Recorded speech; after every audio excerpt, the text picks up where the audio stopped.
Donc effectivement, je voudrais dire en introduction que j'ai connu le temps de la biologie innocente, c'est-à-dire une époque où on considérait qu'elle ne pouvait pas faire beaucoup de bien, mais pas beaucoup de mal. Et puis que peu à peu, au fil des années, parce que vous pouvez voir que j'ai pas mal d'heures de vol, sont nées des controverses dans lesquelles j'ai trempé.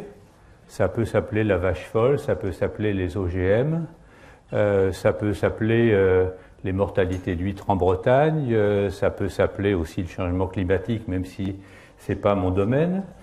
Et donc, ayant trempé dans ces controverses, disons que j'ai accumulé un vécu que j'aimerais partager avec vous ce soir, pardon. Oui, c'est déjà un lapsus. Hein. Ce soir, pour vous dire effectivement quelles leçons j'en tire, et puis vous les faire partager, et puis pour qu'on puisse en discuter.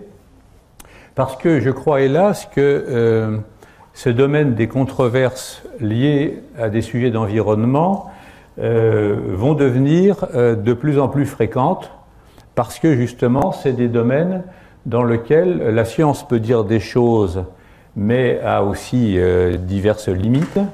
Et donc, ces situations qu'on a pu vivre, eh bien, sont des situations qu'il faut essayer un petit peu d'analyser, de comprendre, pour éventuellement expliquer aux scientifiques d'aujourd'hui que, effectivement, ça fera partie de leur pain quotidien et qu'il faut qu'ils réfléchissent à la manière de se positionner par rapport à ces controverses. Donc ça veut dire que c'est un exposé, je dirais, un peu au second degré. Je vais bien sûr être amené à expliquer un peu ce qu'on sait sur les algues vertes, mais je salue ici la présence de deux collègues qui sont venus exprès de Brest et qui ont été des acteurs très, très importants de ces débats sur les algues vertes. J'espère qu'ils prendront peut-être un peu la parole tout à l'heure. Donc je vais être amené à parler un peu des algues vertes, mais surtout je vais essayer de dire à chaque fois voilà, quelles leçons on peut en tirer. Alors là, j'ai mis les relations science-société avec au singulier dans les deux cas. Suivant les auteurs, on peut mettre un S à l'un, à l'autre ou aux deux, on pourra en discuter. Mais en tout cas, la question, c'est cette question des controverses. Alors, la première chose, c'est effectivement de présenter rapidement le phénomène des algues vertes. Et puis ensuite, j'introduirai une discipline qui est née d'ailleurs, non pas à propos des algues vertes, mais un peu avant, qu'on appelle l'agnotologie, qui est l'étude des manières de contester des phénomènes qui dérangent d'une certaine manière. Et puis, je poserai effectivement la question de quelle attitude on peut avoir par rapport à ces controverses. Alors, ce qui est important de rappeler, effectivement, c'est que dans un phénomène comme les algues vertes ou tout phénomène environnemental, eh bien, on a affaire effectivement à un phénomène qui est multifactoriel, c'est-à-dire qui va être modulé par un grand nombre de facteurs. Et donc, très schématiquement, il faut d'abord un écosystème, bien sûr, et il faut que dans cet écosystème, eh bien, il y a des êtres vivants, et en particulier donc des algues, qui sont réceptifs, c'est-à-dire qui ont la capacité de réagir à un certain nombre de facteurs qui vont stimuler ou non leur production. Donc la première question, c'est effectivement, est-ce que cet écosystème est réactif ? La deuxième question, c'est que les algues, ce sont des végétaux, et personne ne conteste le fait que pour que des végétaux poussent, il faut qu'il y ait de l'énergie lumineuse, c'est-à-dire de la lumière, et puis il faut qu'il y ait plutôt une température favorable, donc il faut des facteurs climatiques et physiques généraux. Mais que ces facteurs, pour agir sur la croissance des algues, eh bien, doivent être modulés par des circonstances locales, et en particulier des lames d'eau relativement transparentes pour que l'énergie lumineuse pénètre, ce qui veut dire que quand il y aura beaucoup de sédiments et de turbidité, on aura un phénomène qui sera beaucoup plus limité. Et puis il faut ce qu'on appelle la stationnarité, c'est-à-dire qu'il faut que la masse d'eau reste suffisamment stable sous, disons, les conditions d'ensoleillement pour que les plantes elles tentent de pousser si effectivement elles reçoivent des éléments nutritifs. Et là aussi, tous les gens qui ont fait de la biologie végétale connaissent le fameux slogan NPK que vous voyez aussi sur tous les sacs d'engrais, c'est-à-dire qu'on sait que pour que les plantes poussent, il faut de l'azote, du phosphore et de la potasse, donc il n'y avait pas de débat là-dessus, mais la question c'était de savoir parmi tous ces éléments, quels étaient ceux qui effectivement étaient nécessaires. Et alors pourquoi ce schéma est important, j'y reviendrai, c'est parce qu'effectivement dès lors que en première analyse, on peut dire que tous ces facteurs sont susceptibles et interviennent sur le phénomène de prolifération des algues, eh bien on va avoir souvent un débat autour de l'idée de dire oui mais à tel moment, ben, vous voyez c'est tel facteur qui est en cause et donc une tendance à dire si c'est celui-là, c'est pas un autre. Or le raisonnement qu'on va voir, c'est qu'effectivement il faut que tous ces facteurs soient réunis en même temps pour que le phénomène puisse avoir une certaine importance. Et alors effectivement, ce terme d'agnotologie, il a été forgé par un Américain au moment où on s'intéressait à bien d'autres débats, et en particulier à tout le débat sur l'effet du tabac sur la santé, et dans lequel les cigarettiers américains avaient développé beaucoup de travaux pour montrer que c'était peut-être pas sûr que le tabac avait un effet sur le cancer, et développaient effectivement tout un discours qui d'une certaine manière était très pro-scientifique, c'est-à-dire consistait à dire oui, mais nous sommes tout à fait d'accord qu'il faut faire des travaux de recherche et nous sommes même prêts à financer des travaux de recherche pour qu'on sache vraiment les causes de ces cancers, mais il y a aussi des stratégies pour avancer des arguments pour dire oui, mais on n'en sait pas suffisamment pour conclure aujourd'hui que... Et donc, vous voyez, agnotologie, c'est la même racine que agnostique, c'est-à-dire pour dire, ben, on n'est pas sûr, non pas de l'existence de Dieu ou pas, mais de l'existence d'un lien entre un phénomène et ses dommages. Et donc, je vais balayer, disons, 7 arguments, un peu comme les 7 jours de la création, qui sont effectivement échangés dans ces débats pour dire, effectivement, on n'est pas sûr que ça soit bien ça. Et je vais essayer de montrer ce que la science a peut dire à chaque fois. Alors le premier débat, c'est effectivement, est-ce que c'est un phénomène nouveau? Autrement dit, et vous trouverez souvent dans les débats cette vieille photo en noir et blanc datant des années 50, qui a souvent été présentée en disant, mais vous voyez, là on voit déjà, dès les années 50, il y avait déjà des trucs sur le bord de la plage. Et puis des arguments du genre, mais les algues en Bretagne, regardez les goémoniers, etc. Donc on a toujours eu des algues en Bretagne. Et puis cet argument de dire, mais peut-être qu'on a oublié parce qu'il y a une faible mémoire historique, que c'est pas le phénomène écologique qui a évolué, c'est la société qui devient plus sensible aux nuisances. Et donc cette question de, mais qu'est-ce qu'on peut dire du passé? Et là, effectivement, le problème, c'est que les premières données, les premières séries de données physico-chimiques à peu près fiables sur effectivement les éléments nutritifs en Bretagne et sur l'ensemble des masses d'eau françaises d'ailleurs ne remontent guère avant les années 70.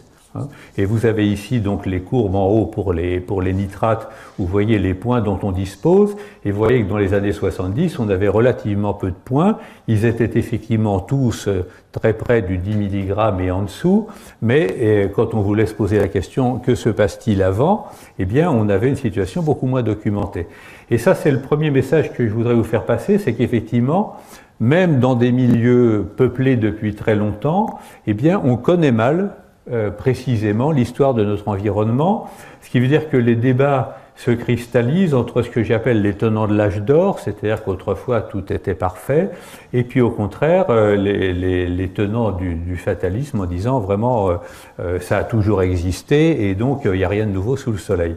Alors je vais vous prendre 2 exemples extrêmes là-dessus. Le premier, c'est effectivement un travail qui a été fait par des chercheurs de l'INRA dans les années 70-80 autour de la notion de l'abondance passée du saumon en Bretagne.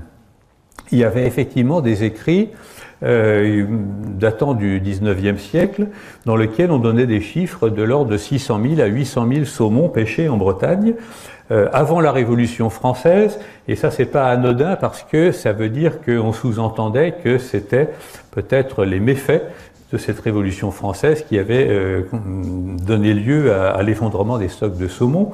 Et puis vous avez certainement entendu parler de ce qu'on raconte que les journaliers dans les fermes, on leur faisait écrire un contrat comme quoi on ne leur ferait pas manger du saumon plus de 3 fois par semaine, etc.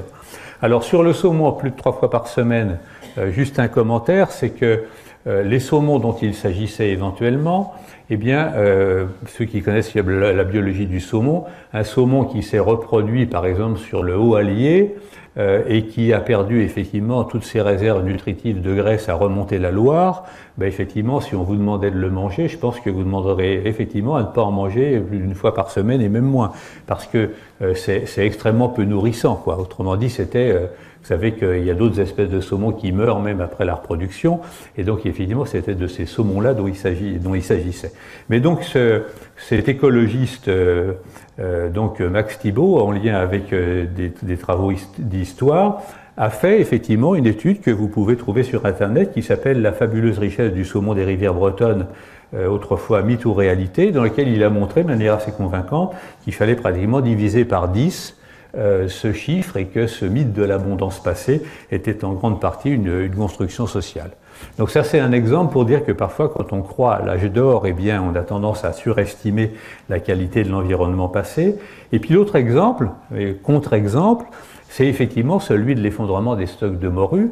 Il se trouve effectivement que là, on a des séries statistiques qui remontent sur une période assez longue, et effectivement, là, on peut montrer qu'effectivement, pendant tout le 19e siècle et même avant, effectivement, on sortait de l'ordre de 200 000 tonnes de morue sur les bancs de Terre-Neuve, et que effectivement, après la phase de pêche industrielle qui a effectivement fait flamber les captures, cet effondrement qui fait qu'aujourd'hui, quand on voit une morue qui est plus grande que ça, on a l'impression que c'est un monstre, ben effectivement, autrefois, il y a eu effectivement une abondance extrêmement forte de ces stocks de morue. Et donc, vous voyez effectivement deux exemples qui montrent que notre connaissance et notre mémoire de l'environnement passé, eh bien, oscillent entre cette hypothèse de l'âge d'or et cette hypothèse très fataliste que ça a toujours été l'horreur. Alors, ce qui nous a sauvés, si je puis dire, de ce débat, c'est une petite bête auquel il faut rendre hommage, qui s'appelle la moule perlière. Alors cette moule perlière, effectivement, on sait que c'était celle qui fournissait toutes les perles des couronnes royales et impériales du Moyen-Âge et avant qu'on aille pêcher les huîtres perlières en mer. Et donc effectivement, dans des milieux qui étaient très pauvres en nitrate, il y a de véritables pavages, on en trouve encore dans certains endroits, et par exemple la Vologne dans les Vosges, de triste mémoire maintenant à cause de l'affaire Grégory, eh bien on a effectivement ces endroits où on a des pavages côte à côte de ces moules. Alors ces moules ont deux caractéristiques intéressantes. La première, c'est qu'elles vivent très longtemps, hein, ce qui veut dire qu'on peut trouver des sujets qui ont plus de 100 ans, voire 150 ans quand on remonte dans le nord de l'Europe. Et puis la deuxième, c'est que pour se reproduire, eh bien, leurs larves sont très sensibles à la toxicité des nitrates. Et donc, quand on a effectivement dans les rivières bretonnes où on trouve encore quelques gisements de moules perlières, il y a cette publication là de 2008 qui a dit, ben voilà, on a compté, puisque vous savez, c'est comme sur les arbres, on peut compter les stries sur les coquilles, et on dit, ben on a constaté que les quelques moules survivantes ou dont les coquilles étaient mortes avaient tous plus de 80 ans. Et donc c'est quand même un argument pour dire que donc effectivement depuis 80 ans il n'y a pas eu de reproduction efficace et donc que sans doute l'effet des nitrates ont commencé peut-être dès les années 50 et sans doute au moment où effectivement on a commencé à faire des apports de nitrates un peu plus importants dans les milieux bretons. Alors, deuxième registre du débat, c'est effectivement les arguments en disant mais est-ce que c'est grave, c'est-à-dire est-ce que finalement avoir des algues sur le littoral c'est grave?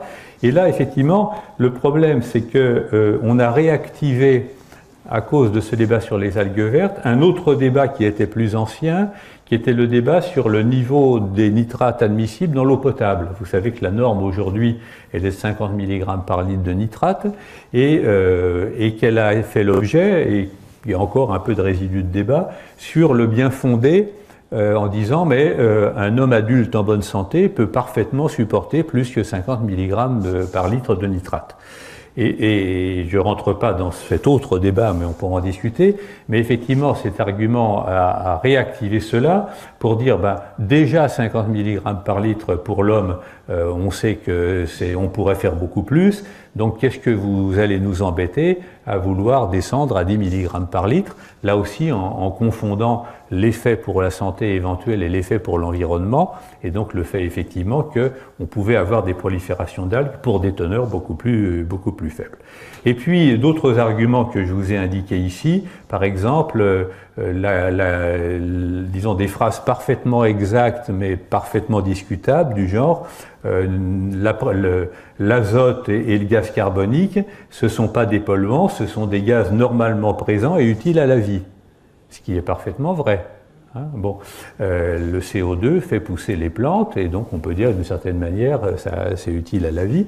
Et de même, ben, effectivement, l'azote transformé en nitrate, ça permet de faire pousser les plantes. Donc des arguments effectivement qui essayaient de dire mais finalement c'est pas si grave et est-ce qu'il faut vraiment prendre ça bon. Et de même effectivement, les algues ne sont pas toxiques et sont même comestibles. Oui, c'est vrai quand elles sont fraîches. Mais effectivement, quand elles s'accumulent et qu'elles commencent à se dégrader, ben vous savez que ça donne de l'hydrogène sulfuré et ça pose problème. Le troisième débat qui a été très, très violent, c'est le débat pour savoir effectivement est-ce que c'était lié à l'azote ou c'était lié au phosphore. Alors pourquoi? Ben c'est parce que quand on regarde l'histoire des gens qui sont intéressés aux masses d'eau, il se trouve que les premiers travaux, disons au XXe siècle et même un peu avant, étaient le fait des limnologues, c'est-à-dire des gens qui avaient étudié les masses d'eau douce et en particulier les lacs, parce que ben, justement c'était plus facilement accessible que l'océan. Et c'était eux également qui ont été les premiers confrontés à des phénomènes un peu similaires dans lesquels ils voyaient pousser des algues dans ces lacs, en particulier dans les grands lacs américains. Et ils ont eu la chance de pouvoir expérimenter, c'est-à-dire de trouver des lacs dans lesquels ben, on pouvait mettre soit de l'azote, soit du phosphore, soit les deux, voire même sur cette photo, de mettre une barrière à l'intérieur d'un même lac, pour dire là on est bien dans le même écosystème, et de mettre d'un côté de la barrière des apports de carbone et d'azote, comme vous le voyez, donc c'est bleu clair à ma droite, et puis de l'autre côté les mêmes apports de carbone, d'azote et de phosphore, et dans lequel ils voyaient effectivement les proliférations des algues. Et donc effectivement la conclusion qu'on peut en tirer, comme vous le voyez, c'est que les causes de prolifération de ces algues, c'est les apports de phosphore et pas les apports d'azote. Et effectivement, il se trouve que j'avais trempé dans ma carrière, si je puis dire, avec un cas emblématique qui était le cas du lac Léman, hein, dans lequel vous avez ici la courbe des teneurs en phosphore du lac Léman, et on a vu effectivement à partir des années 50, avec le développement de la population en bordure du lac, l'absence de stations d'épuration, le développement de l'agriculture et des apports de phosphore, on a vu grimper peu à peu la teneur en phosphore du lac, et puis on a vu peu à peu disparaître les espèces de poissons caractéristiques de ces milieux pauvres en éléments nutritifs, comme l'omble chevalier et autres. Et puis s'était rajouté à cela les fameuses lessives qu'il avait plus blanc que blanc, hein, qui utilisaient des polyphosphates et donc qui relarguaient effectivement du phosphore dans le milieu lacustre. Et donc il y a eu effectivement une politique extrêmement active, un peu aiguillonnée par nos amis suisses, pour effectivement mettre fin au phénomène. Et vous voyez effectivement qu'on a eu le plaisir, donc vers les années 2013-2015, de voir effectivement les teneurs en phosphore du lac revenir disons, aux données qu'on avait dans les années 50. Et je montre cette courbe parce que effectivement, j'étais responsable de cette station à ce moment-là. Et le fait de dire que tous les matins, il y avait quelqu'un qui se levait pour aller prendre de l'eau au milieu du lac et puis faire des analyses d'eau était considéré vraiment comme un gaspillage de l'argent public, quoi. On disait quand même, ils se la coulent douce, un petit port au bord du Léman, ils vont chercher de l'eau, c'est sympa, etc. Il n'empêche que c'est une des séries les plus longues de qualité de l'eau dont on dispose et qui a été fait avec des méthodes fiables, et que effectivement de telles séries chronologiques longues, on est bien content de les trouver aujourd'hui. Et vous voyez effectivement que lorsque on a redescendu les teneurs en phosphore, eh ben, on a vu effectivement revenir un milieu oligotrophe avec les espèces caractéristiques. Donc effectivement, il n'y avait pas débat sur le fait que la prolifération des algues dans les eaux douces était surtout drivée par le phosphore. Mais ce qui s'est passé effectivement, c'est que les spécialistes de ces milieux eh bien, ont tenu vraiment à dire que c'était certainement la même chose en mer et que effectivement le débat, et je dirais que les écoutant les uns les autres, on avait l'impression qu'il y avait un certain sentiment d'antériorité et donc peut-être de supériorité des limnologues sur les océanographes en disant nous au moins on connaît ça depuis longtemps, on peut expérimenter, qu'est-ce que c'est que cette histoire, que c'est pas le phosphore. Et donc il a fallu effectivement montrer effectivement, et ça c'est un problème général de l'écologie, de dire qu'il y a des choses qui sont valables dans certains écosystèmes, mais que effectivement dans le cas des milieux côtiers bretons, eh bien effectivement, non, c'était pas comme ça que ça fonctionnait. Le cas du phosphore, ben, le phosphore, il y en avait, mais c'était pas ça le facteur limitant, mais que effectivement, c'était l'azote qui forçait effectivement le développement des algues et qui était le facteur qui donnait lieu à ces proliférations importantes. Donc on pourra discuter un peu plus du pourquoi cette différence entre les deux, mais effectivement, vous voyez que cette querelle a été longue à sortir. Alors, d'autant plus qu'effectivement, sont nés lors de cette controverse, dès lors que le focus se faisait sur l'azote, toute une série d'hypothèses de dire oui, c'est peut-être l'azote, mais peut-être que cet azote vient d'ailleurs, c'est-à-dire peut-être que c'est pas l'azote qui vient du milieu terrestre et des pratiques agricoles. Alors je vous donne quelques exemples qu'on a été obligé d'examiner. Le premier, c'est de dire ben, c'est peut-être l'océan qui amène de l'azote. Autrement dit qu'effectivement, il y a dans l'océan beaucoup d'azote, au moins en termes de quantité, pas tellement en termes de concentration, et finalement c'est peut-être au printemps, quand l'océan se réchauffe, qu'il amène l'azote nécessaire pour que les algues prolifèrent. Et vous voyez tout de suite les conséquences que ça pouvait avoir. Et là aussi, il a fallu examiner cette hypothèse pour dire que ça pouvait peut-être jouer au tout début lorsque les algues commencent à proliférer au printemps, mais qu'ensuite, pour qu'elles commencent à pousser de manière aussi importante, il fallait rajouter tous les apports d'azote des rivières. Deuxième hypothèse, c'est de dire, mais finalement, est-ce que ça ne vient pas du ciel, hein? Vous savez effectivement que si vous dosez l'ammoniac ou les nitrates dans les eaux de pluie, non seulement en Bretagne, mais partout en France, vous trouvez effectivement de l'ammoniac et des nitrates dans les eaux de pluie. Donc là aussi, il a fallu faire des calculs en disant, bah oui, c'est vrai, il y a un peu d'azote qui tombe du ciel, mais c'est pas du tout l'ordre de grandeur de ce qu'il faut apporter pour que ça prolifère. Et puis, troisième hypothèse sur laquelle on a frémi, c'était de dire, mais est-ce que c'est pas comme la luzerne dans les champs? C'est-à-dire, est-ce qu'il n'y a pas dans les sédiments des êtres végétaux qui sont capables, vous savez, comme la luzerne, de fixer l'azote atmosphérique et de produire des nitrates. Et ça, c'est pourquoi pas. Bon.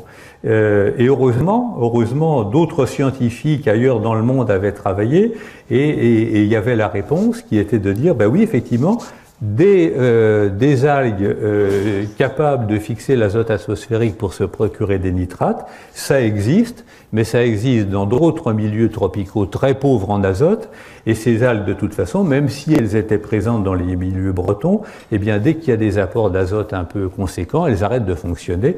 Donc, s'il n'y avait pas, effectivement, dans les sédiments bretons, des algues cachées qui fournissaient l'azote pour la prolifération des algues vertes. Mais vous voyez, effectivement, qu'il y a eu toute une série d'hypothèses qui étaient là pour dire, ben non, c'est peut-être pas l'azote d'origine agricole qui est le problème limitant. Quatrième niveau de débat, c'est effectivement la mise en évidence de ce qu'on peut appeler, au moins en première analyse, des contradictions. Alors les contradictions, c'est par exemple de dire, regardez, les lieux où il y a le plus d'azote qui arrive en termes de quantité et donc d'azote arrivant en mer, donc ça c'est la carte là entourée en rouge à gauche, et dans lequel on dit, ben vous voyez, il y a la rade de Brest, il y a l'estuaire de la Vilaine, il y a la baie du Mont-Saint-Michel, etc. Or, regardez donc la carte à droite, les endroits où il y a les grandes proliférations d'algues vertes, donc la baie de Saint-Brieuc en particulier, ben ça colle pas, hein. Or, si c'était les nitrates, ça devrait être, au moins en raisonnement rapide, c'est l'endroit où il y en a le plus, où on devrait avoir le plus d'algues vertes. Autre exemple de contradiction, c'est de dire, mais regardez, dans la lagune de Venise, eh bien, on n'a pas vu diminuer tant que ça les éléments nutritifs, mais il n'empêche que les marées vertes semblent avoir disparu, et sans dire effectivement que la turbidité dans cette lagune de Venise avait augmenté de manière assez considérable pour un certain nombre de raisons. Mais on dit, ben, vous voyez, donc c'est pas lié.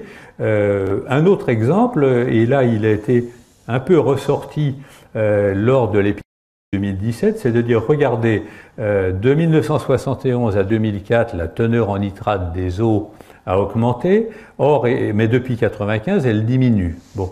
Or, si on regarde les surfaces couvertes par les algues vertes, donc regardez les bâtons bleus, ben, vous voyez bien en fait que ça fluctue, autrement dit, ça ne diminue pas régulièrement. Et là aussi, le fait de dire, ben, donc, compte tenu que les nitrates diminuent, on devrait voir effectivement que les surfaces couvertes par les algues vertes diminuent de manière proportionnelle. Et alors ça a culminé effectivement avec les proliférations très très fortes du début du printemps 2017, donc dans lequel je vous lis un communiqué officiel qui dit, alors c'est moi qui ai mis en rouge, hein, mais qui dit la cause, donc déjà la cause de ce phénomène n'est pas à rechercher dans les concentrations en nitrate, en diminution régulière dans les baies algues vertes, etc., mais dans la conjonction exceptionnelle de plusieurs facteurs climatiques. Alors effectivement, des réserves d'algues importantes pendant l'hiver du fait qu'il n'y avait pas eu de tempête, des températures favorables, etc. Bon. Et ce qui est intéressant en termes de science, c'est qu'il y a là une confusion extrêmement fréquente entre l'analyse des causes d'un phénomène et l'analyse des causes de sa variabilité. Alors je vais vous prendre un exemple idiot parce que c'est extrêmement important. Supposons un martien qui arrive dans l'ancienne Allemagne de l'Est et qui voit que des trabants. Et en tant que martien, il se pose la question de comment sont fabriqués les trabants. Donc il va regarder toutes les trabants et il va voir que certaines ont un peu des bosses à l'arrière, d'autres sont un peu enfoncées à l'avant. Donc il y a une variabilité de la forme des trabants. Donc il va s'intéresser aux origines de la variabilité de la forme des trabants. Il va se rendre compte que de temps en temps, ces voitures rentrent dans un arbre ou se rentrent l'une dans l'autre, hein, et il va en déduire donc que la forme des trabants est liée au fait qu'on prend une masse informe, on la fait se rentrer l'un dans l'autre et ça finit par faire la forme des trabants. Hein. Voilà ce que c'est que de confondre l'analyse des causes de variabilité avec l'analyse des causes d'un phénomène. Donc ceci, ce qui est écrit, est parfaitement exact, si ce n'est que ce dont on parle, c'est la cause de la variabilité, c'est-à-dire que le printemps 2017 a été particulièrement abondant, mais ça ne remet pas en cause le fait que s'il n'y avait pas des nitrates dans l'eau, même avec un printemps aussi clément, on n'aurait pas vu de prolifération d'algues vertes. Mais ça, je le dis et j'insiste beaucoup parce que c'est quelque chose que scientifiquement on trouve souvent. Et c'est important effectivement de l'expliquer beaucoup. Je pourrais prendre l'exemple quand on dit le gène de ceci qui détermine cela. Eh bien, souvent les généticiens font aussi ce genre d'erreur entre analyse causale et analyse de variance. Alors, pourquoi c'est important? C'est que quand vous êtes dans le schéma que j'ai indiqué précédemment, eh bien, à tout moment, comme je le disais, l'un des facteurs va être limitant. Autrement dit, s'il y a suffisamment d'azote, eh bien, effectivement, les années où il y aura moins de lumière, où il fera froid, ben, on verra moins le phénomène. Hein. De même, effectivement, dans les endroits, ben, par exemple comme la baie du Mont-Saint-Michel qui est extrêmement brassée, mais même s'il y a des apports d'azote, eh bien, effectivement, ils n'auront pas le temps de faire de l'effet sur les masses d'eau, ne serait-ce que parce qu'il y a aussi de la turbidité. Et donc, à tout moment, effectivement, on pourra jouer sur le fait de dire cette année-là, c'était tel facteur qui était facteur limitant. Et ça veut même dire d'ailleurs que on sait aujourd'hui que dans la plupart des situations, il y a largement assez d'azote dans le milieu littoral pour ne pas être facteur limitant, mais peut-être qu'un jour, on aura des situations où effectivement, ça sera l'azote qui redeviendra un facteur limitant si on est descendu très bas dans les niveaux d'apport d'azote. Alors voilà un autre exemple aussi pour expliquer un peu la fluctuation du phénomène, c'est que en fait les algues pour pousser, elles ne réagissent pas à la teneur en nitrate de l'eau, elles réagissent à la quantité totale d'azote qu'on leur apporte. Hein. C'est-à-dire que si vous avez 2 sacs d'engrais, que vous avez un sac qui est noté 15% d'azote et l'autre 30% d'azote, ben vous pouvez avoir le même effet en mettant 2 fois plus de granulés de l'un que de granulés de l'autre. Et ce que vous avez ici, c'est effectivement, ça reprend les fluctuations d'abondance des algues, et cette fois-ci, ce n'est pas les teneurs en nitrate, c'est la quantité d'azote qui est apportée par les rivières. Autrement dit, c'est le produit de la teneur par les débits. Et ce que vous voyez ici, c'est qu'effectivement, d'une année à l'autre, comme les débits des rivières varient, les quantités d'azote apportées varient, et que là, on retrouve bien une corrélation assez nette entre les quantités totales d'azote apportées et l'importance des surfaces et des algues vertes. Donc c'est aussi un exemple pour effectivement dire que souvent, quand on dit, ben voilà, vous voyez bien que c'est pas corrélé, il y a là effectivement un problème. Alors, quatrième volet qui fait l'objet de beaucoup de débats, c'est effectivement la question des modélisations. Donc Alain Ménez-Gouen, qui a été un grand acteur de cette question des modélisations, corrigera si je dis des bêtises. Mais effectivement, voilà quelques éléments de la rhétorique. Première affirmation incontestable, les modèles ne sont pas la réalité. Ben oui, la science représente des phénomènes, c'est-à-dire qu'elle essaye de les comprendre, puis d'en donner une représentation sous forme de modèle. D'où effectivement cette rhétorique. Et puis un certain nombre de critiques qui par contre étaient beaucoup moins fondées en disant un modèle indique en sortie tout ce qu'on veut qu'il indique, où les modèles sont biaisés, c'est-à-dire qu'ils ne prennent que certaines hypothèses et pas d'autres. Alors effectivement, c'est vrai qu'on ne peut pas forcément représenter tous les phénomènes, mais la difficulté, c'est que dès lors que, comme on l'a vu, on a un phénomène avec des tas de facteurs qui jouent, ben c'est un outil assez incontournable pour essayer effectivement de comprendre le phénomène et de se le représenter. Et alors je passe là-dessus, je vous montre effectivement à quoi ça peut ressembler, mais ça veut dire qu'effectivement les modèles ont évolué au cours du temps et ont essayé d'incorporer de plus en plus de variables explicatives.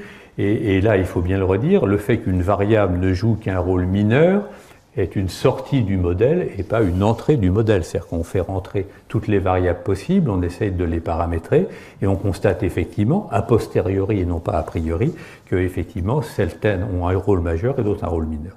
Alors je vous donne un exemple effectivement pour poser la question. Donc ça c'est effectivement une modélisation de la teneur en azote des algues par rapport aux teneurs mesurées. Mais la question qui va se poser c'est est-ce que l'adéquation aux données, c'est-à-dire que le fait qu'un modèle rende bien compte ou cale bien par rapport à une réalité observée, est-ce que c'est un argument suffisant? Autrement dit, est-ce que je vous donne un autre exemple, parce que vous avez effectivement à droite l'abondance, enfin la localisation et l'abondance des algues vertes dans une baie, puisque vous avez à gauche le modèle donc qui prédisait à la fois les lieux et l'abondance, et vous voyez effectivement qu'il y a une assez bonne corrélation alors entre ce qui est en bleu, qui étaient les concentrations importantes observées, puis ce qui est en rouge sur le modèle qui disait voilà où on en aurait le plus. Donc effectivement, on peut donner comme argument que ces modèles rendent bien compte du phénomène. Mais on peut toujours aussi dire oui, mais ça prouve pas effectivement que c'est bien ça la cause du phénomène.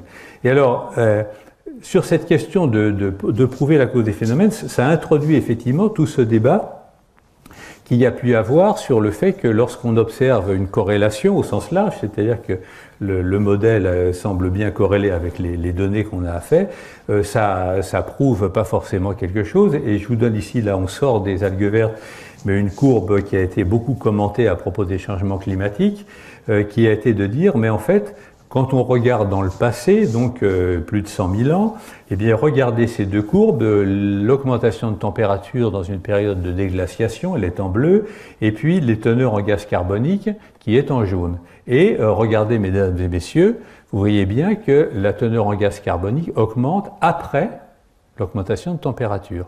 Donc ça veut dire en fait, enfin en tout cas ça veut dire l'interprétation que les gens en donnent, c'est-à-dire donc vous voyez bien qu'en fait c'est l'augmentation de la température, qui est donc sans doute liée à d'autres phénomènes, qui ensuite déclenche éventuellement l'augmentation du gaz carbonique. Et où le raisonnement est subtil mais faux, c'est qu'effectivement, là aussi, dans ce cas-là, c'est vrai, c'est-à-dire que dans le cas des cycles glaciation-déglaciation, les phénomènes qui étaient responsables des fluctuations de température était effectivement lié à des phénomènes astronomiques que vous connaissez, de la position de la Terre, du Soleil, etc. Et donc, effectivement, c'est ça qui souvent était le phénomène qui ensuite déclenchait l'augmentation du gaz carbonique, qui lui-même pouvait contribuer ensuite à l'augmentation de température, mais on oublie effectivement que dans le cas de la situation présente, le phénomène qui cette fois-ci déclenche l'augmentation de température, eh bien c'est effectivement l'augmentation du gaz carbonique. Donc ce qui était vrai autrefois, eh bien n'est plus vrai maintenant. Et ça pose une question effectivement qui va rester longtemps, c'est de la notion de niveau de preuve en science. Hein. C'est-à-dire que on voit bien que quand on dit la science a montré que, en fait, on a différents niveaux de preuves. Alors, le niveau le plus élaboré, c'est la démonstration mathématique. Une fois qu'on a trouvé la démonstration que le carré de l'hypoténuse d'un triangle rectangle est égal à la somme des carrés des deux côtés, on n'a pas besoin de tracer un millier de carrés de toute taille, de triangles rectangles de toute taille, puis de mesurer à chaque fois pour montrer qu'on a fait 10 000 mesures et qu'à chaque fois, effectivement, ça colle bien. On a une démonstration mathématique et là, elle est fiable et définitive. Bon. La deuxième, effectivement, niveau de preuve, c'est effectivement la démonstration expérimentale, c'est-à-dire qu'on répète une expérience, et quand on dit effectivement que la vitesse de la chute des corps est indépendante de leur masse, ou que effectivement deux corps s'attirent proportionnellement à l'inverse du carré de leur distance, eh bien, on peut dire effectivement que c'est l'accumulation de données expérimentales, mais que quand vous demandez à un physicien, un sauf-erreur, au moins au physicien auquel j'ai posé la question, est-ce que la loi de l'attraction universelle, qui dit que deux corps s'attirent entre eux proportionnellement à l'inverse du carré de la distance, le fameux M' sur D2, je m'étais posé la question sans doute idiote, est-ce que le 2 c'est un 2 nombre entier comme dans le théorème de Pythagore, ou est-ce que c'est 2,00000 quelque chose, mais peut-être un nombre réel? Bon, et bien la réponse c'est que on ne peut pas affirmer que c'est un entier. Il n'y a pas de démonstration que c'est un entier. La seule chose qu'on peut montrer, parce que les physiciens ont toujours des réponses à tout, bon, c'est que il faut vraiment que ça soit très proche de 2, parce que si c'était tant soit peu différent de 2, la stabilité de l'univers serait très vite remise en question. Ce qui est un argument, effectivement, mais ça ne démontre pas strictement que c'est bien un entier, c'est un nombre réel qui est très proche de 2. Et puis la dernière niveau de preuve, mais qu'il faut considérer comme bas, parce que c'est justement basé sur l'analyse de corrélation, c'est tout ce qu'on appelle l'épidémiologie, qu'on utilise beaucoup, notamment dans le domaine de la santé.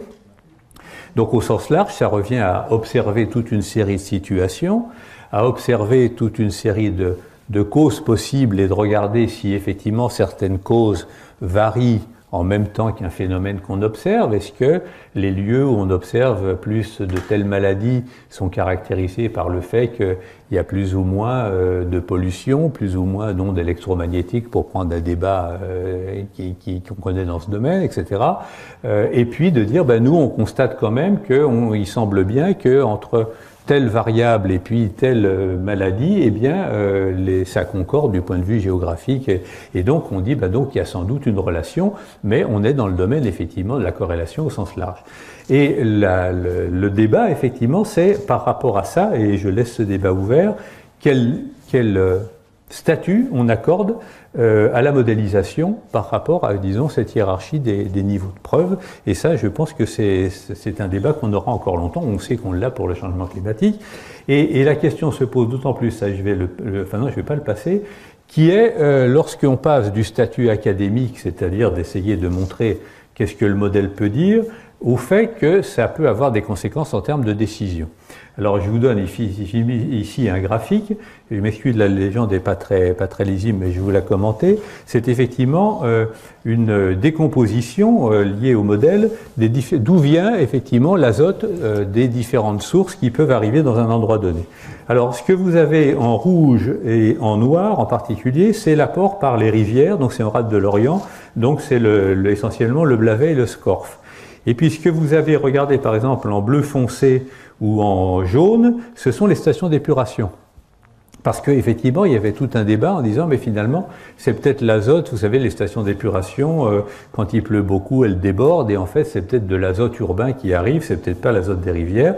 Et donc, effectivement, avec ce modèle de décomposition des sources d'azote, on arrive à dire, oui, peut-être qu'il y en a, mais il n'empêche que la majeure partie, ça ne veut pas dire qu'il ne faut pas mieux traiter les stations d'épuration, mais ça veut dire quand même que l'essentiel des apports, c'est effectivement cet apport lié aux rivières. Et je vous donne un autre exemple, parce que là, on a effectivement un peu une question de, je dirais, de déontologie. C'est cette fameuse courbe, effectivement, du réchauffement climatique. Donc, ce que vous avez en noir, c'est l'évolution de la température moyenne. Et ce que vous avez donc en jaune, c'est effectivement ce que disent les modèles pour représenter ce réchauffement climatique, en intégrant l'hypothèse que le gaz carbonique d'origine anthropique fait partie du modèle. Bon. Et puis ce que vous avez en bleu, c'est ce que disent les modèles lorsqu'on n'intègre pas les gaz à effet de serre d'origine anthropique. Et vous voyez que dans les années 85, on commence à voir très nettement que le modèle jaune colle mieux avec le réchauffement observé que le modèle bleu. Mais que ce n'est que pratiquement en 2010 que clairement les deux modèles se séparent et qu'on peut dire manifestement le modèle bleu n'explique plus du tout ce qu'on observe.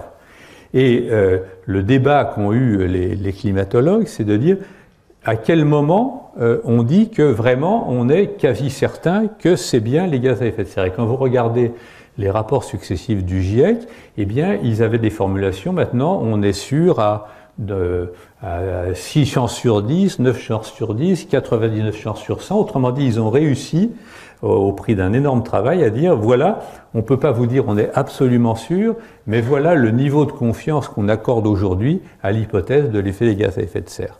Et ça veut dire qu'effectivement, cette déontologie des lanceurs d'alerte, c'est-à-dire à quel moment on dit, ben voilà, nous maintenant on est suffisamment sûr pour devoir vous alerter. Je pense que c'est une question tout à fait qu'on pourrait discuter. Pour ceux que ça intéresse, ce qu'il y a en bas, c'est les grandes éruptions volcaniques qui ont effectivement fait des refroidissements de temps en temps. Autre effectivement élément du débat, c'est de dire, mais il y a des tas d'autres hypothèses que vous avez peut-être pas regardées. Je vais en passer en revue quelques-unes.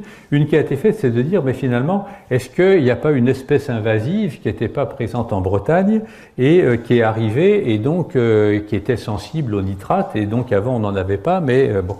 Et alors, ce débat a été compliqué par le fait que des scientifiques tout à fait respectables ont trouvé original de changer le nom de l'ulve. Parce que pour des raisons purement de scientifiques, il fallait effectivement lui donner un nouveau nom. Et donc les quelques gens qui connaissaient l'ulve connaissaient le nom Ulva lactuca, qui était bon. Et puis ils ont appris d'un seul coup que là, il s'appelait Ulva armoricana. Et ils ont dit d'où elle sort celle-là, hein. Et donc effectivement ça a été un des éléments du débat. Et donc effectivement il a fallu dire ben non, en fait les ulves elles sont présentes, c'est des espèces qui sont très cosmopolites. D'ailleurs au passage on s'est rendu compte que Linné, qui n'avait jamais quitté son bureau pratiquement, quand il a décrit l'ulve comme étant une espèce européenne, en fait ce qu'on lui avait amené c'était une ulve qui en avait été cherchée dans l'Atlantique Sud. Mais ça c'était pour une petite connotation pour mémoire. Mais effectivement, il y a eu cette hypothèse, est-ce qu'il n'y a pas de nouvelle espèce proliférante? Autre hypothèse, c'est-à-dire, mais finalement, est-ce qu'il n'y a pas eu des mutations? Et le fait, là aussi, de dire, ben, peut-être que sous l'effet des apports d'azote, peut-être que les ulves vont évoluer, mais en tout cas, si ça s'est passé, c'était plutôt une conséquence qu'une cause. Autre hypothèse, c'est de dire, est-ce que effectivement, c'est pas un effet différé de la marée noire avec un raisonnement du genre, peut-être que la marée noire a détruit toute une série d'organismes qui broutaient les algues et donc de ce fait, bon, et donc il a fallu montrer que effectivement les lieux où il y avait eu les marées noires, c'était pas les lieux où il y avait les marées vertes, donc ça coïncidait pas dans le temps et dans l'espace, mais l'argument a été évoqué. Réduction des brouteurs, ça on en a parlé. Le fait de dire oui, mais on a développé de l'ostréiculture, de la méthyliculture, donc ça a modifié la circulation de l'eau, et donc l'eau circule plus bien, et c'est pour ça que les algues prolifèrent.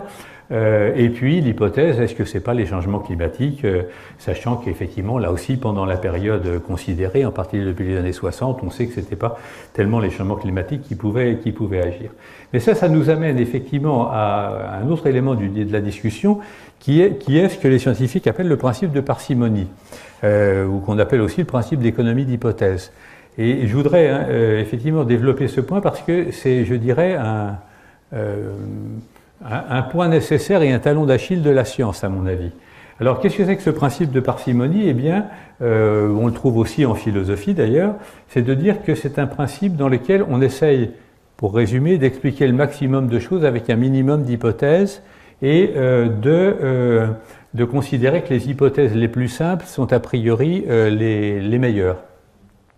Et alors, il faut voir qu'au départ, et en particulier en philosophie, ça avait un sens métaphysique, c'est-à-dire qu'on considérait que comme Dieu était bon, il devait forcément faire des choses simples pour éviter que l'homme, en essayant de reconstituer ses pensées, ne soit pas induit en erreur. Donc, quand vous regardez l'origine philosophique du principe de parcimonie, il a un fondement un peu métaphysique. Mais effectivement, ça a été le fondement de la science, qui est de dire on introduit une nouvelle hypothèse par rapport à des observations que lorsque les théories existantes se révèlent clairement incapables d'expliquer un phénomène. Et donc les exemples en physique, c'est par exemple la généralisation par le fameux Newton de l'attraction universelle en disant je peux expliquer le mouvement des astres en faisant la même hypothèse que ce qui m'a fait, enfin il n'a jamais pris une pomme sur la tête, mais enfin c'était l'image qu'on en a donnée, j'explique le mouvement des astres en supposant qu'ils obéissent aux mêmes lois que ceux qui font tomber les corps sur Terre. Donc je prends l'hypothèse de qu'est-ce qu'on sait sur la chute des corps sur Terre, et je dis, je généralise ma loi d'attraction à l'ensemble de l'univers, et je vous montre que ça rend compte, au moins pour l'essentiel, du mouvement des planètes. Et puis l'autre exemple, c'est effectivement l'introduction de la relativité dans le domaine de la physique, où effectivement il y avait un ensemble de phénomènes où clairement on ne pouvait pas les expliquer sans introduire une théorie supplémentaire. Mais pourquoi effectivement ce principe est un talon d'Achille? C'est effectivement qu'il peut conduire parfois, je dirais, à un refus d'introduire une nouvelle hypothèse en disant mais non, mais je vous assure que toutes mes hypothèses existantes sont largement suffisantes pour expliquer ce qu'on voit. Et donc la question, à quel moment une communauté scientifique accepte-t-elle de reconnaître que oui, elle n'arrive pas à expliquer tout ce qu'elle voit et il faut introduire un nouveau principe, eh bien effectivement il y a là quelque chose, et quand on regarde justement ces révolutions scientifiques, on se rend bien compte que le fait de faire admettre à une communauté scientifique qu'il faut introduire de nouvelles hypothèses fait souvent l'objet de débats très, très violents. Et donc on peut dire que d'une certaine manière, quand on a dit écoutez, on explique l'essentiel du phénomène de prolifération avec le modèle que j'ai rapidement présenté, eh bien, le fait de dire oui, mais peut-être qu'il y a quand même d'autres phénomènes qu'il faudrait prendre en compte, eh bien, vous voyez, il y a un débat autour de ce principe. Et puis, et j'arrive vers la fin de mon exposé, il y a cet argument que j'évoquais en introduction sur ce que j'appelle l'appel paradoxal à la recherche, c'est-à-dire mais oui, il faut vraiment qu'on continue la recherche parce qu'on n'en sait pas assez, hein, et c'est seulement lorsque vous en saurez assez, chers chercheurs, que là on pourra effectivement discuter des conséquences que ça pourrait avoir sur l'agriculture, etc. Parce que, et vous voyez ce texte, l'utilité sociale de l'agriculture qui, elle, est avérée, donc on ne va pas mettre en parallèle un phénomène dont on n'est pas encore sûr avec un phénomène réel dont on est sûr qu'il est utile. Et alors, pourquoi effectivement la question se pose aujourd'hui? C'est que, avec ce que j'ai dit sur la hiérarchie des causes, cette question d'être capable de prouver un phénomène dans le domaine environnemental, au sens strict de la preuve, eh bien, vous voyez bien qu'on peut vous emmener pendant des années à vous dire vous n'en savez pas assez. Et c'est toute la question de l'introduction du principe de précaution que je défends très violemment. Parce que qu'est-ce qu'il dit le principe de précaution dans sa formulation française constitutionnelle, hein? C'est-à-dire que lorsque on commence à avoir un certain nombre de certitudes scientifiques, mais qu'on n'est pas complètement sûr, hein, il ne faut pas essayer de choisir entre continuer les recherches ou prendre des décisions, ce qui était le schéma classique, c'est-à-dire ou bien on n'en sait pas assez, vous continuez les recherches et je fais rien, ou bien vous êtes sûr de votre truc et je décide. Hein. Eh bien, le principe de précaution, il dit très clairement, non, si vous êtes en situation où vous avez effectivement un niveau de preuve qui vous amène à dire que quand même il y a quelque chose de sérieux, vous devez en même temps, éventuellement, continuer des recherches pour réduire l'incertitude, mais prendre dès maintenant des mesures pour effectivement mettre fin aux nuisances éventuelles. Et j'ai eu une autre occasion d'utiliser ce principe sur une autre crise qui était le problème de la vache folle. Hein. S'il avait fallu prouver par une méthode expérimentale que effectivement la vache folle, enfin le prion de la vache était transmissible à l'homme et pouvait causer la maladie de Creutzfeldt-Jakob, c'est-à-dire qu'on aurait pris, je sais pas, 1000 volontaires sains qu'on aurait enformés pendant 20 ans en leur faisant manger tous les jours de la vache enragée pour constater au bout d'un moment qu'effectivement un certain nombre d'entre eux contractaient la maladie, eh bien vous voyez que non seulement c'est interdit par la loi, heureusement, de faire ce genre d'expérience, mais qu'on n'aurait toujours pas la réponse. Et donc quand j'étais à l'Agence de sécurité des aliments et qu'on a dit il existe aujourd'hui un nombre suffisant d'éléments, un peu comme l'intime conviction dans un tribunal, qui nous amène à dire oui, il faut considérer que cet agent du prion de la vache se transmet à l'homme ou peut se transmettre à l'homme, on ne savait pas si c'était facilement, difficilement ou pas, et donc il faut en tirer les conséquences. C'était typiquement une application du principe de précaution. Il faut continuer la recherche, mais dès maintenant, il faut agir.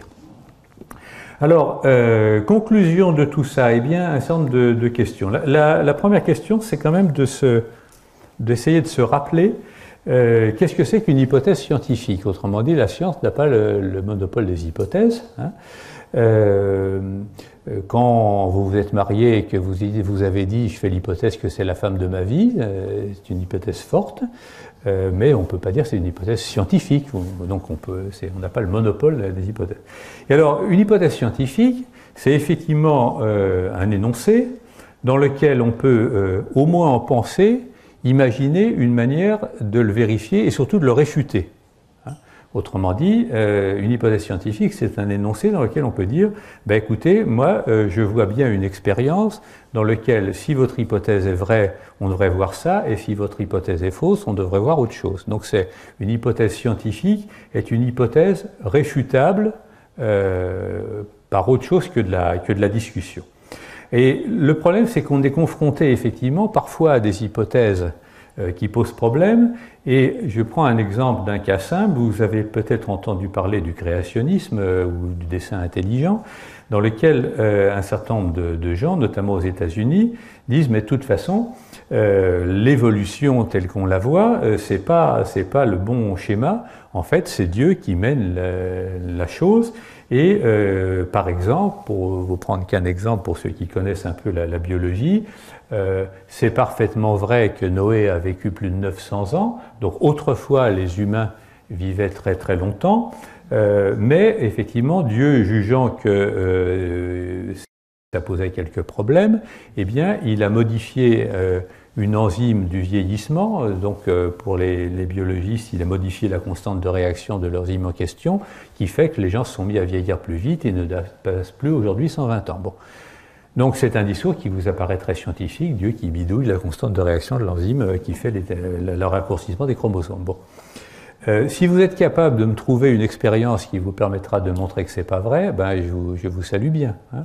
Autrement dit, c'est une hypothèse, mais il ne faut surtout pas essayer de la réfuter scientifiquement. De dire, écoutez, monsieur, votre hypothèse du créationnisme, je la respecte totalement, mais je ne suis pas là pour discuter avec vous en tant que scientifique.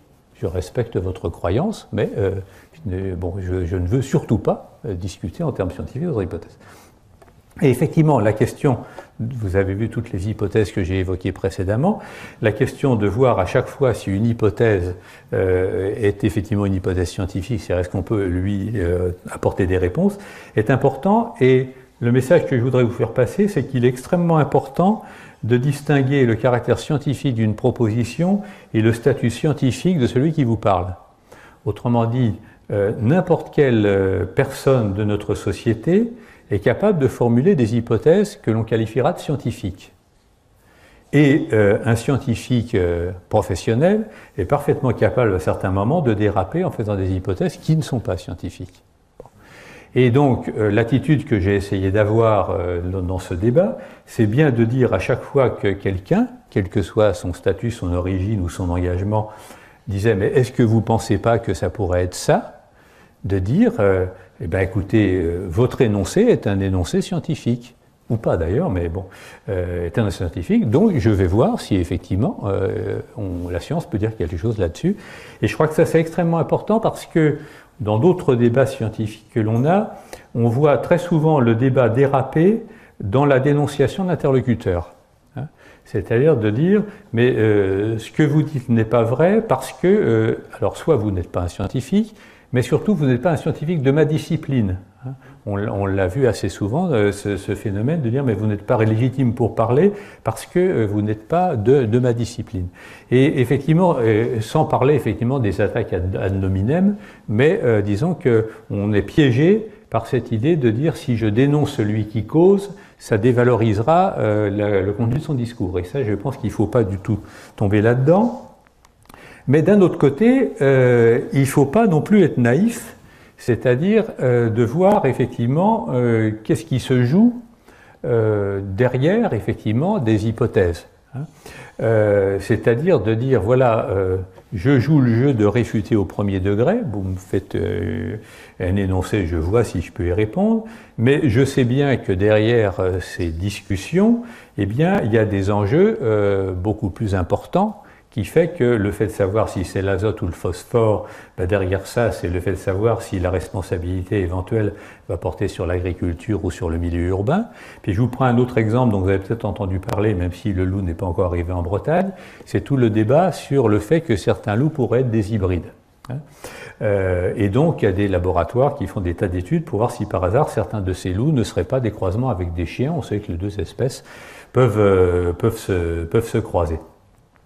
Alors on peut dire effectivement c'est un débat scientifique intéressant de savoir si c'est des hybrides ou pas, mais qu'est-ce qui joue derrière ça? C'est que le loup est une espèce protégée, le chien errant n'en est pas une. Et donc si on arrive à montrer que certains loups ne sont pas des vrais loups, eh bien ça veut dire que ces hybrides deviennent chassables et exterminables, contrairement aux loups. Bon, il faut le savoir effectivement au second degré et ne pas lire ça effectivement comme un pur débat scientifique. Et puis, et ça sera mon dernier mot, par rapport à tout ça et pour naviguer effectivement en situation d'incertitude, je pense que de plus en plus il faut des pratiques aussi collectives que possible, parce que effectivement dans la complexité de ces phénomènes de débats environnementaux qui nécessitent souvent de mobiliser des compétences très variées en termes disciplinaires, le fait effectivement que les communautés scientifiques essayent de se prononcer de manière collective et éventuellement avec des opinions contradictoires, ça me semble extrêmement important parce que, et ça sera ma conclusion, il n'y a jamais de controverse scientifique pure qui intéresse les gens. Autrement dit, quand on parle de controverse scientifique, il faut bien dire que la science en permanence se nourrit de controverses, la connaissance avance parce qu'on n'arrête pas de s'engueuler entre nous, hein. Bon, mais ça n'intéresse personne. Et quand on dit qu'il y a une controverse scientifique, ça veut dire qu'il y a un enjeu social sous-jacent. Et donc que la société s'en saisit, parce que voit bien que derrière les conclusions scientifiques, il y aura effectivement des conséquences économiques et sociales importantes. Et que effectivement, pris dans ce maelstrom de ces controverses que j'appelle sociotechniques, eh bien, si des scientifiques ne s'organisent pas pour effectivement travailler collectivement et pouvoir affirmer et pas laisser l'un des leurs seul dans la tempête, eh bien, je crois qu'il faut effectivement qu'on abandonne cette idée de l'expert tout-puissant et polyvalent et parce qu'effectivement ça amuse les médias. Vous vous rappelez peut-être du débat entre Haroun Tazieff et Claude Allègre pour savoir si la soufrière allait péter, etc. Alors c'était très médiatique, c'était deux ténors qui s'affrontaient, mais effectivement ils étaient tous les deux un peu loin de leur base, et effectivement d'où les risques de dérapage si on n'est pas ancré dans sa communauté scientifique. Voilà donc ce que je voulais vous dire, et puis juste un truc pour ne pas être, pour vous dire qu'on va sans doute hélas en parler pendant un certain temps, puisque je vous ai montré ces deux graphiques effectivement qu'on trouve dans la littérature, mais si vous avez des bons yeux, ça c'est un test à Flelou, vous constaterez effectivement que l'échelle du graphique d'en haut va de 0 à 40 mg et que l'échelle du graphique d'en bas va seulement de 24 à 50 mg, et que si vous faites un petit travail amusant de mettre les deux graphes à la même échelle, vous voyez qu'avant d'arriver du côté des 10 mg, on va en parler pendant encore un certain temps, d'autant plus que si on regarde maintenant les données qu'on a sur l'ensemble du bassin Loire-Bretagne, vous avez effectivement ici la courbe en vert qui est la diminution des teneurs en nitrate dans les rivières côtières bretonnes, mais vous avez effectivement en rouge la teneur pour l'ensemble du bassin Loire-Bretagne, c'est-à-dire en incluant la Loire et l'Allier, et vous voyez que par contre sur ce bassin Loire-Bretagne, les teneurs en azote continuent à monter, et donc effectivement ce phénomène des nitrates et des effets des nitrates sur l'environnement, je crois hélas qu'on va encore en débattre pendant longtemps. Voilà, je vous remercie de votre attention.